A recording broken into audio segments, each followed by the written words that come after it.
Hello educators, my self Himanshu Pratap Singh. और आज हम डिस्कस करने आए हैं अपनी डीपीपी नंबर 28 इक्विलिब्रियम। लास्ट हमने एक डीपीपी सॉल्व करी है इक्विलिब्रियम को लेके। ये सेकंड नंबर डीपीपी है आपकी। तो स्टार्ट करते हैं फर्स्ट एग्जांपल से।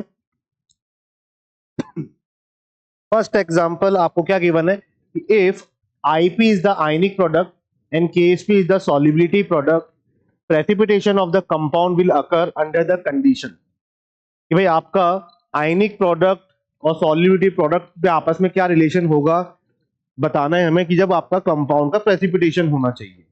तो सबसे पहली चीज तो हम बताते हैं बच्चों को कि आयनिक इक्विलिब्रियम से कहानी निकल के आ रही है पूरी। तो हम बच्चों को बताते हैं सबसे पहले कि आयनिक इक्विलिब्रियम होता क्या था।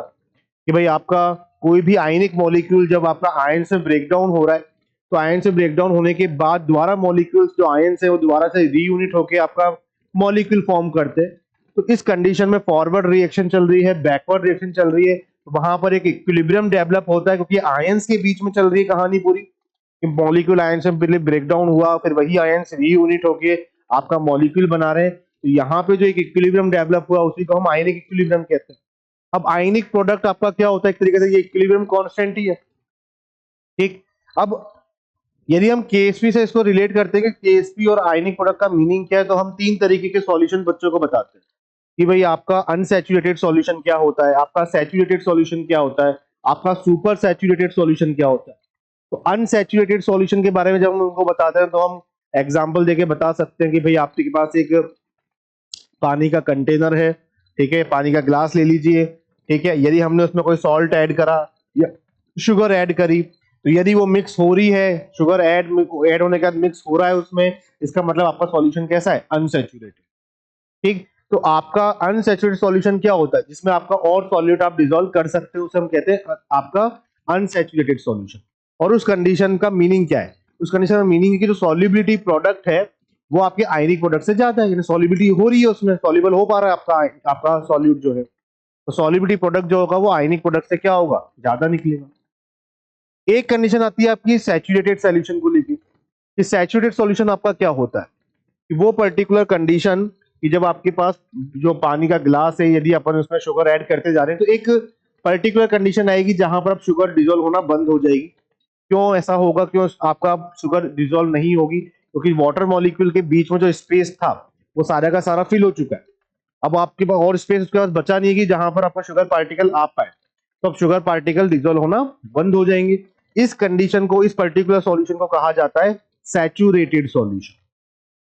अब क्या सैचुरेटेड सॉल्यूशन को फिर से आप अनसैचुरेट कर सकते हैं, तो ये आप 9th 10th में बच्चे पढ़ते ही हैं कि हम टेम्परेचर देने पर फिर से पार्टिकल्स के वाटर मॉलिक्यूल्स के बीच में स्पेस क्रिएट होगा, तो आप फिर से शुगर ऐड कर सकते हैं। लेकिन जो कंडीशन हमारी निकल के आएगी जहां पर और सॉल्यूट डिसॉल्व नहीं हो पा रहा है, इस कंडीशन को कहा जाता है सैचुरेटेड सॉल्यूशन। और इस कंडीशन पर जो आपका सॉल्युबिलिटी प्रोडक्ट होता है वो आयनिक प्रोडक्ट के क्या रहता है, इक्वल होता है। तो तीन कंडीशन को यदि हम यहाँ पे रिफर करें कि भाई आपकी फर्स्ट कंडीशन हो सकती है कि भाई आपका जब केएसपी की वैल्यू, या हम आयनिक प्रोडक्ट से लिख रहे हैं, तो आयनिक प्रोडक्ट और केएसपी में जब केएसपी की वैल्यू ज्यादा होगी, इसका मतलब आपका सॉल्यूशन कैसा है, अनसैचुरेटेड है, अनसैचुरेटेड सॉल्यूशन है। और अनसैचुरेटेड सॉल्यूशन का मतलब क्या कि और सॉल्यूट आपका डिसॉल्व हो सकता है। सेकेंड कंडीशन की यदि हम बात करें कि जब आपका और सॉल्यूट डिसॉल्व नहीं हो पा रहा है, जहां पे आयनिक प्रोडक्ट केएसपी के क्या होगा, इक्वल, इसे कहा जाता है सैचुरेटेड सॉल्यूशन। लेकिन आप सैचुरेटेड सॉल्यूशन को फिर से अनसैचुरेटेड सॉल्यूशन में कन्वर्ट कर सकते हैं बाय हीटिंग।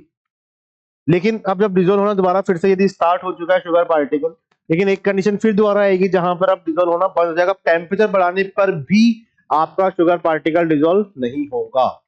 और उस कंडीशन को कहा जाता है सुपर सैचुरेटेड। वो सॉल्यूशन क्या कहलाता है, सुपर सैचुरेटेड सॉल्यूशन। जहां पर अब क्या हो गया, आपका आपका जब शुगर आप ऐड डालोगे, वहां पर ऐड करोगे, तो आपका प्रेसिपिटेट बनना स्टार्ट हो जाएगा। इस कंडीशन को कहा जाता है super saturated, super saturation. Super saturated solution हमें मिलेगा। और इस कंडीशन पर आपका जो आयनिक प्रोडक्ट होता है ये केएसपी के कंपेयर में आपको ज्यादा देखने को मिलेगा। आईपी जो होगा ये केएसपी से क्या होगा, ज्यादा मिलेगा। यानी सॉल्युबिलिटी जो है वो आपकी कम हो गई है। सॉल्युबिलिटी जब कम हो गई है तो आपको यहाँ पर क्या देखने को मिलेगा, प्रेसिपिटेट देखने को मिलेगा। यहाँ पर आपका सॉल्युबल रहने वाला है, लेकिन यहाँ पर हमें क्या मिलने वाला है, प्रेसिपिटेशन, प्रेसिपिटेशन। ये कंडीशन आपकी प्रेसिपिटेशन की होती है। इस तरीके से आप बच्चों को बता सकते हैं, तरीके के सॉल्यूशन उनको आप बता सकते हैं। आयनिक प्रोडक्ट होता क्या है, आयंस को लेके वो आप रिफ्लेक्ट कर सकते हैं। केएसपी आप उनको पढ़ाएंगी तो वो उससे आप को रिलेट करके बच्चों को समझा सकते हैं।